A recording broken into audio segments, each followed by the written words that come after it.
I was able to curb the spending on the makeup, but not anything else, interestingly enough. But it's okay because I'm getting paid again. So, yay, paid on a regular basis, monthly, which is how they do the paychecks here in Japan. But yeah, so I have something called YouTuber unboxing syndrome, in which every time I buy something new or noteworthy, it has to be something like cute and noteworthy. I'm not talking about regular things like tissue or paper or whatever, but every time I buy like a purchase that relates to my interests, whether it's makeup or clothing or movie merch, which is the theme of this video, I feel like I don't want to unwrap it and start using it until I do a proper unboxing on my channel. And it's quite exhausting because, I don't always have time to unbox everything. But today, I have to get this one out of the way, or else I won't be able to use any of the items that I bought. And I really want to, I'm really itching to start using some of these. So these are merchandise or movie goods from Aeon Cinema, as you can see, that I picked up for both the Lilo and Stitch and Superman movies 2025. And I also have a bunch of Lilo and Stitch plushies that I won from the UFO machine. So I'm actually pretty proud of myself. I bought all of these. I mean, like, I won all of them from the claw machine using under 1,000 yen, or perhaps exactly 1,000 yen. I only had to exchange 1,000 yen note for the coins, because it was like 100 yen per play. And I was able to get all 4 of these. So I think in order, I got Stitch, who is so cute. And actually, he has some accessories that come with the plushie as well. So let me go ahead and put those on him.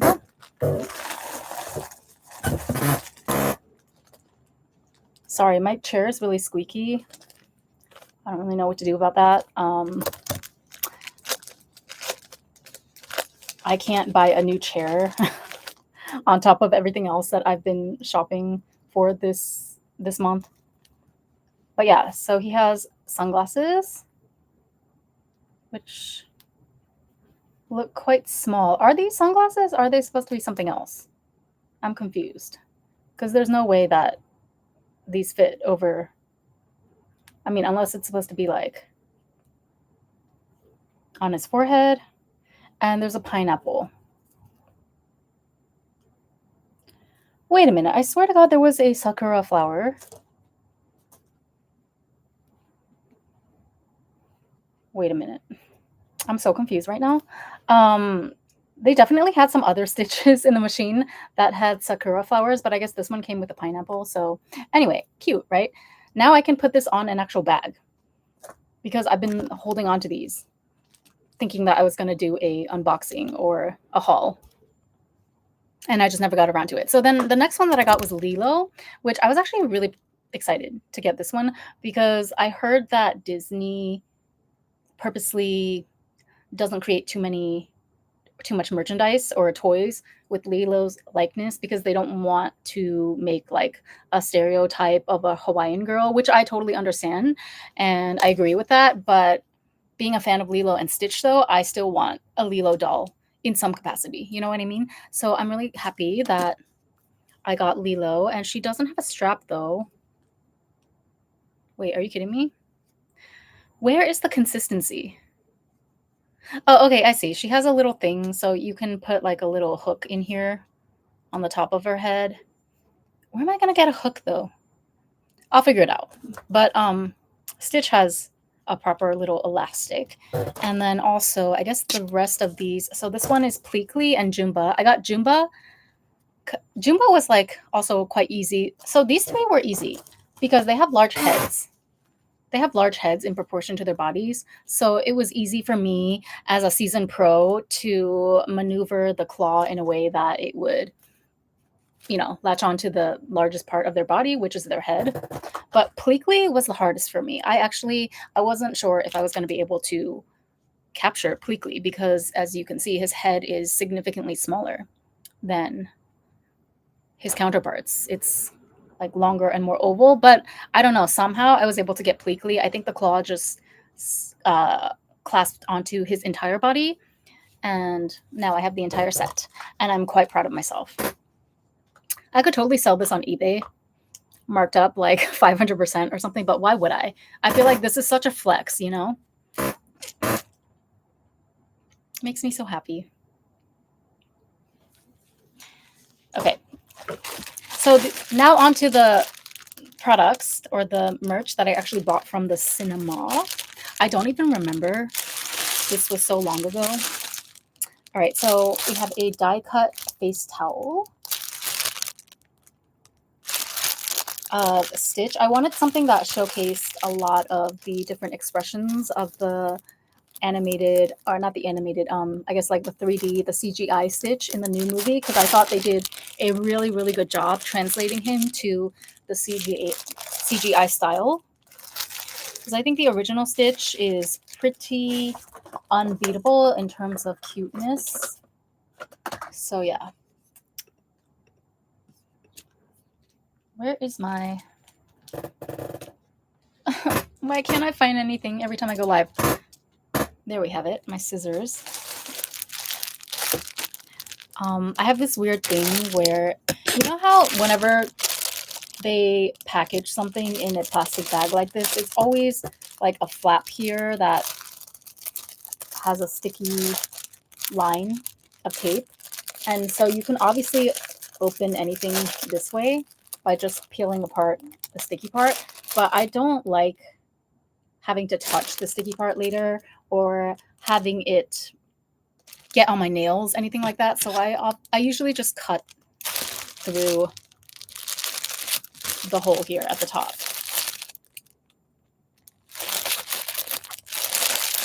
So that I never have to unstick something, if that makes sense. Am I the only one who's like this? Please tell me I'm not alone.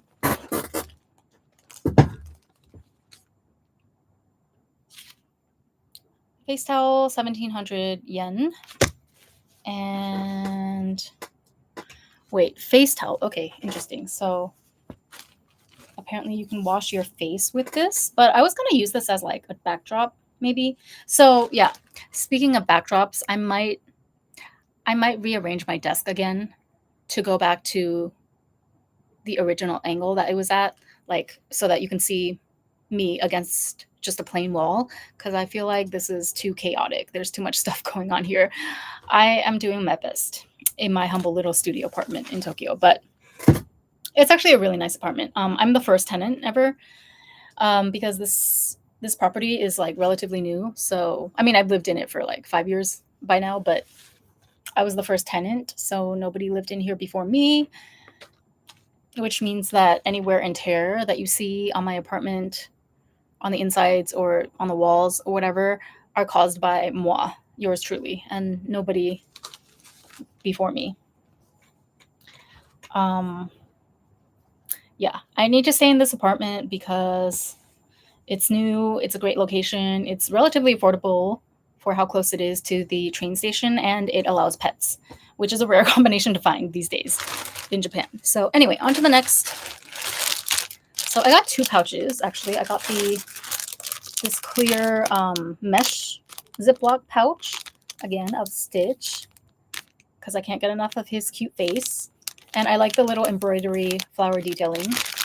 I also got this fuzzy blue pouch. It's literally just like a fuzzy panel and then a plastic side with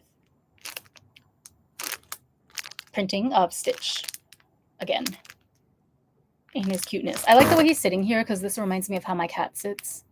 I just think about my cat every time I see Stitch on screen. So I know that like the live action movie released to mixed reviews. The only thing that I'll say about it, because I don't want to give like a whole movie review, I'm not that invested in it, I just went for the nostalgia factor.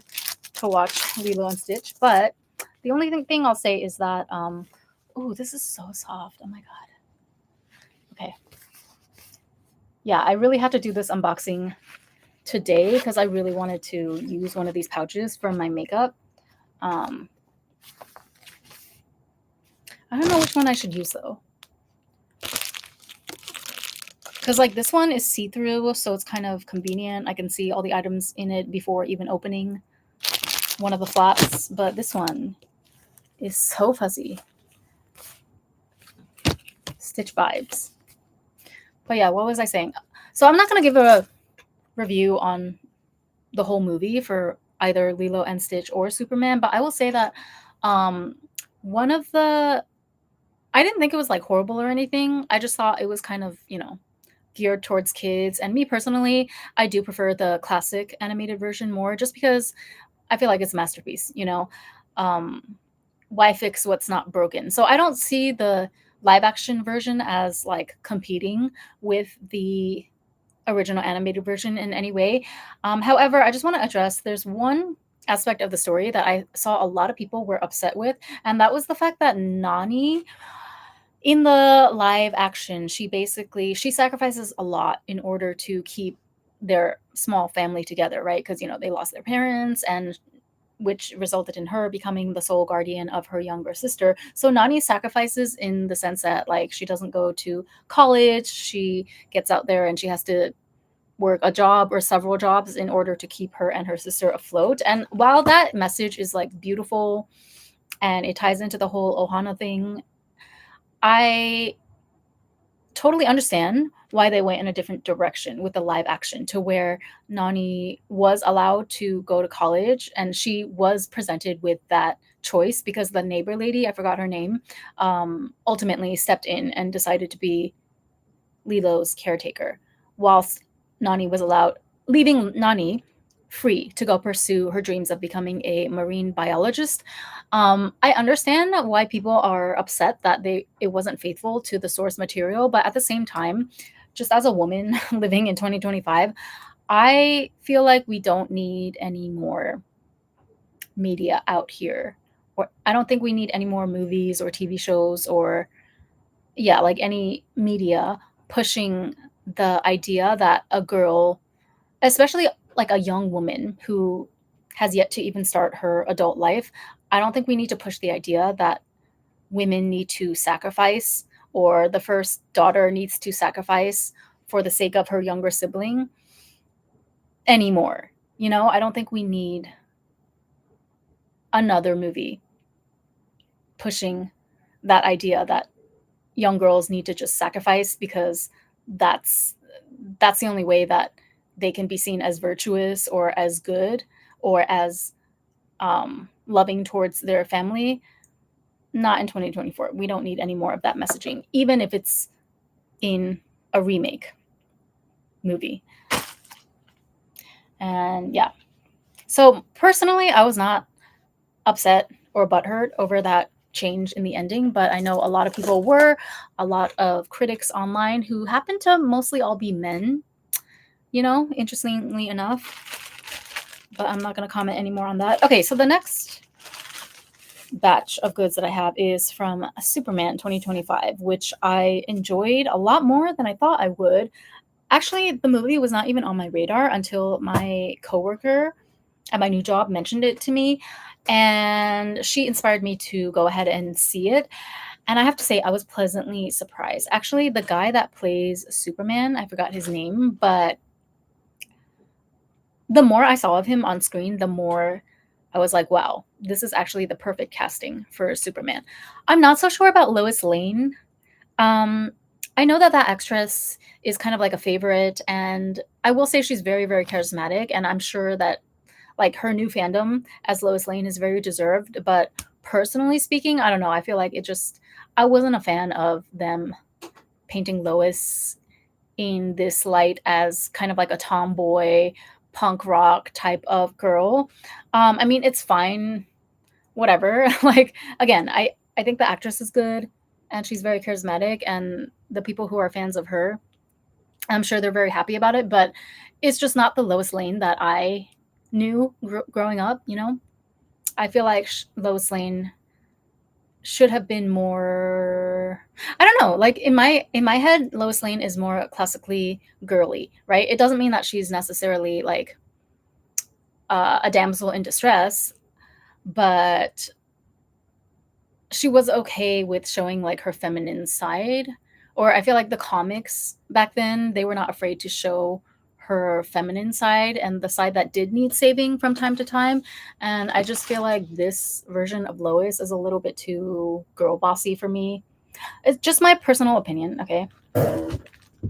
But hey, she did have great chemistry with the Superman guy, though, the guy that played Superman. And Lex Luthor, honestly, when he first appeared on screen, I was like, "Is this Andrew Tate?" Because he looks exactly like a caricature of Andrew Tate, and I'm not sure if that's what they were going for in the movie, but that's all I could think about. Whenever, especially whenever Lex had some sort of a standoff or a conversation with Superman, all I could think about was like Andrew Tate arguing and yelling and going on and on about his red pill stuff.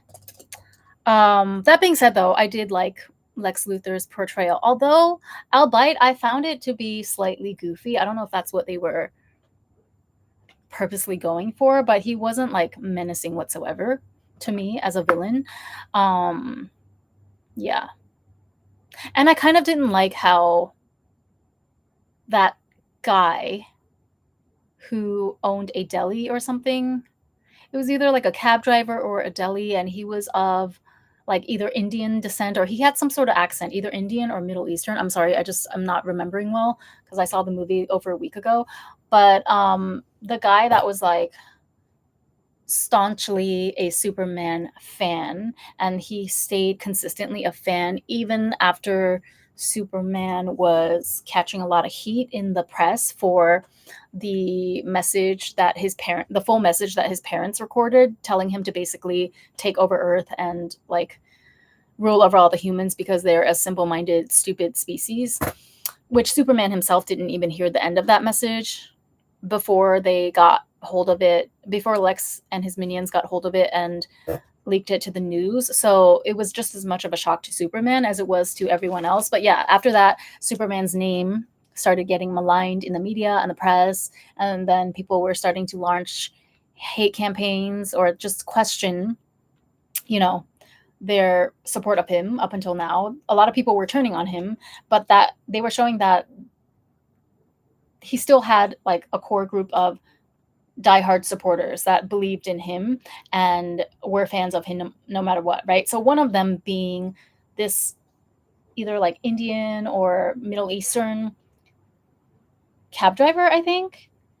And I don't like how, okay, spoiler alert, he was captured to be put in the Pocket Universe by Lex Luthor and brought up as like the first guy to, he was the first person that Lex brought to talk with Superman after Lex successfully captured Superman and put him in a cell in his pocket universe. And he basically just, Lex used this guy as a pawn and offed him in front of Superman to prove a point that you're powerless here. And basically, if you don't cooperate, I'm just going to bring more and more people in front of you that you care about. And I have the power to off them within a matter of seconds, and you can't do anything about it. And like, I understand, I thought it was a really bold move and really poignant message. But I don't know, something just rubbed me the wrong way about why did it have to be like a minority guy, like a very obvious minority with a stereotypical accent? Like, I don't know. Maybe I'm reading too much into it, but that was the part that kind of bothered me a little bit. Oh, and another thing that I really didn't like about Lois, so I almost forgot about this, but she was like not concerned about Crypto's safety. Superman's dog. She literally said in the movie, "It's just a dog." I'm like, what? Okay, why? Why you got to do Lois like that? Like, since when was she an animal hater? I don't know. I've never heard a girl say something so unlikable in a movie. Maybe I'm just biased because I have a cat, but why would you like put that as a line in a movie that one of the main characters says? Like, one of the main characters that supposedly is a fan favorite, people like Lois Lane. We want to like Lois Lane. So why would you have her say something so callous like that about animals? It doesn't make sense to me. Anyway, I also didn't like the portrayal of Supergirl. I feel like I didn't like a lot of things in this movie. So, okay, nothing will ever replace the original Superman for me. Nobody can hold a candle to Christopher Reeve's rendition, or even Lois and Clark. Do you guys remember that was a show back in the day where Terry Hatcher was starred as Lois, and then Dean, I think his name is like Dean something, starred as Superman, and he was half Japanese or he was half Asian, so that was kind of a big deal to have like a half Asian guy in the 90s at the time portray this quintessential American superhero. So I really liked Lois and Clark. I really liked all of the classic Christopher Reeves Superman movies. And I don't think that this new 2025 rendition, I don't think that we need to necessarily think of it as a competitor to those original films. But I was impressed that, like, I did feel like it was appropriate for modern audiences. It was an appropriate modern take on Superman, albeit I personally didn't like some of the details that James Gunn threw in there, but I respect, his choices, I guess, is what I'm trying to say. And then I also really liked, so one of the characters that I actually did like was Eve, who was Lex Luthor's, social media influencer girlfriend. I don't know if it's just because the actress is so likable. Like, I couldn't figure out who I was supposed to like or not like. I found myself drawing my own conclusions about the characters just kind of based on whether or not I felt the actor or actress chosen for that particular role was a fit. So it was a very like um it felt like it was really up to me personally whether or not I liked certain characters in this movie. In other movies, I feel like sometimes there's a very strong agenda, or it's made very clear that you're supposed to like this person, or like you're supposed to dislike this other person, right? Or this person is rough around the edges, but everyone still loves them because they have a heart of gold.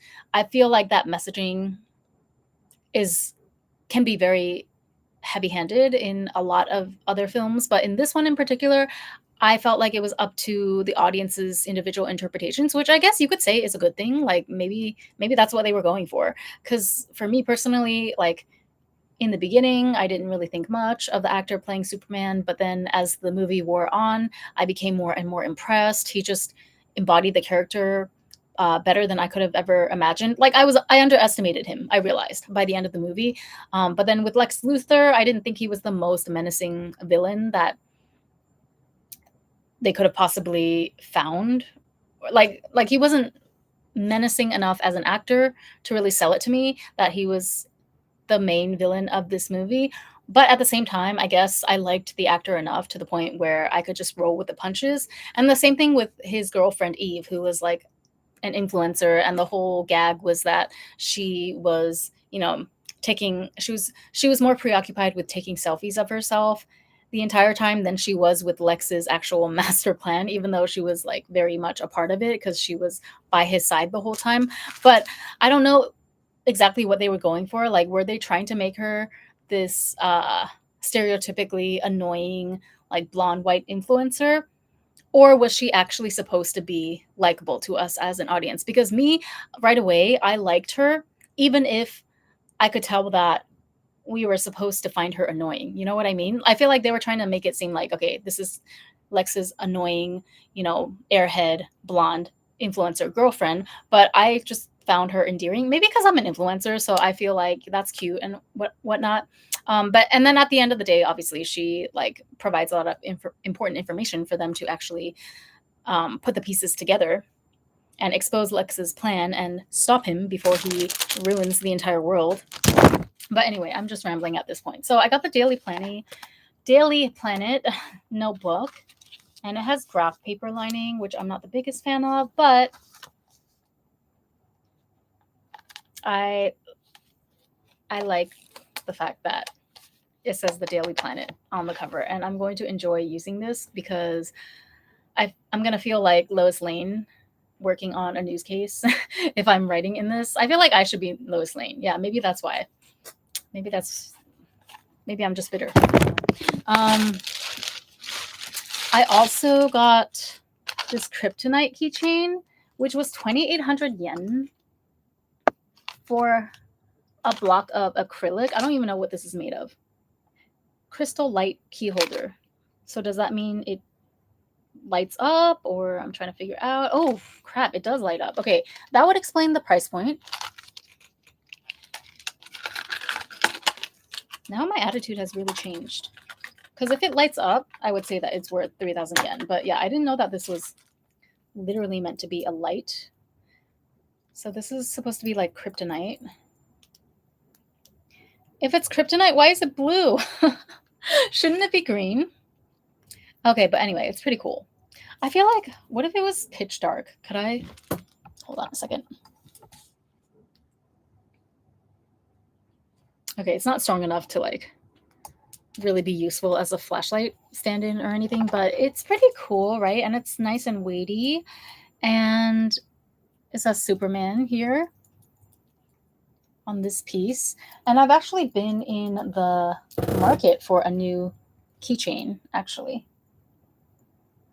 Because my last one broke.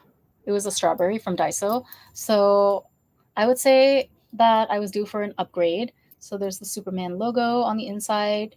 Pretty cool, right? Yeah, no, I don't regret this at all.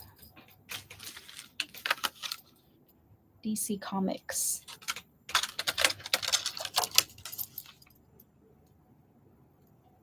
See, he makes a pretty good Superman, right? You have to admit. And I also I went back for 2 trips to get Superman merch because I was conflicted. I was on the fence about this kryptonite keychain. But in my defense, the second time I went to also get a gift for my coworker who is going back to one of the stores.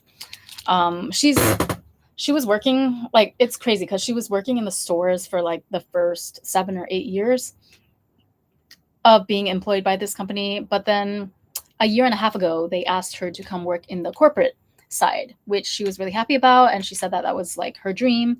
But then recently they decided to move her back to the stores because she's like trilingual, and I think they need her to deal with the trilingual customers that pass through that area she's been stationed to. So anyway, she was the one who recommended me to watch the Superman movie.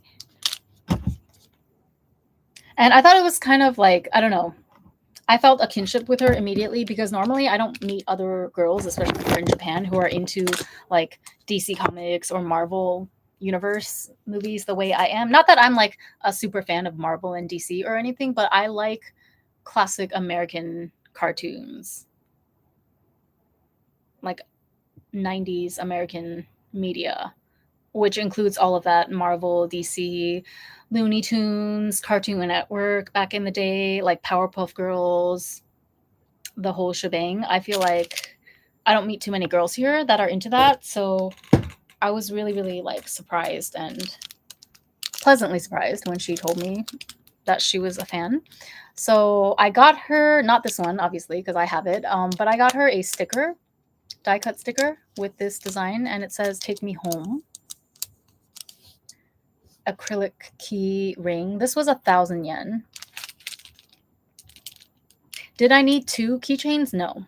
But do I regret anything? Also, no.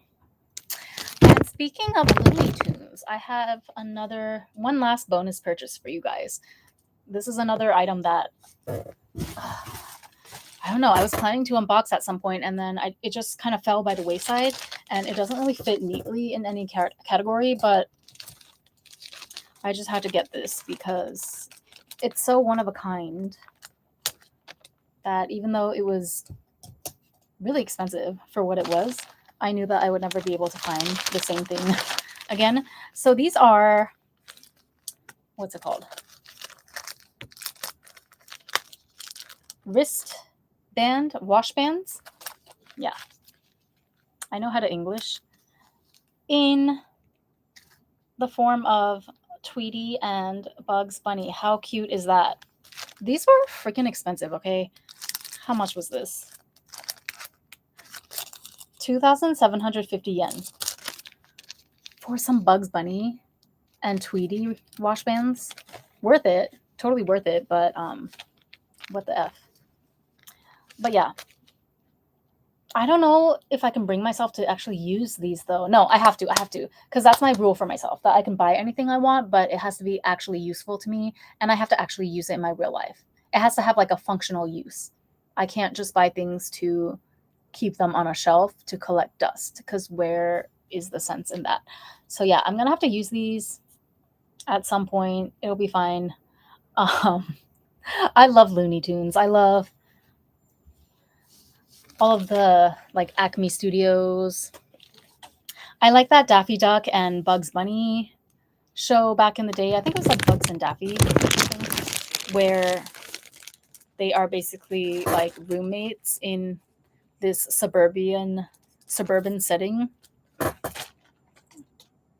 and they have like white collar jobs. I don't know if they have jobs or if I think in that series Bugs Bunny wins the lottery or something, or he wins like a house, and then Daffy, being the freeloader that he is, just moves in with Bugs. So maybe they're both unemployed, but they have like girlfriends, Lola Bunny and who's Daffy's girlfriend? Tina. Their girlfriends have jobs. Interesting. But I miss that show. I really liked that rendition of the Looney Tunes.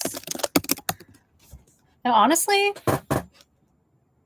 yeah, Bugs and Daffy. Wait, no. Bugs, Daffy. That's not the one. The new Looney Tunes show. That's what it was called. The new Looney Tunes show.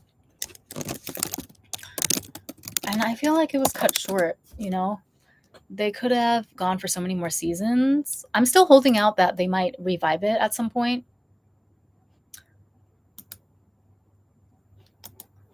So yeah. Anyway, that's all I wanted to share with you guys today.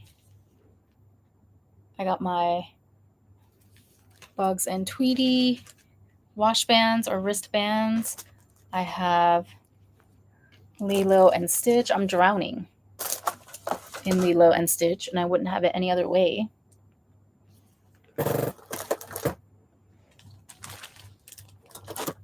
Look at how cute. They even have the little markings on the back for Stitch.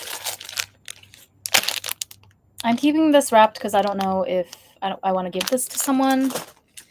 And same with this one. But I'm definitely going to use this one, the Kryptonite keychain, immediately. And where's my notebook? I am still working on my Snow White notebook.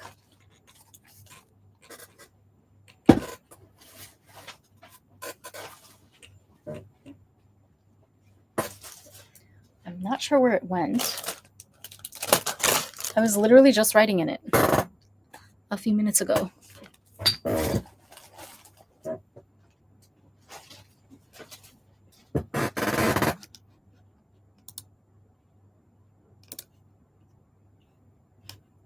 No dusties allowed on this channel. Sorry.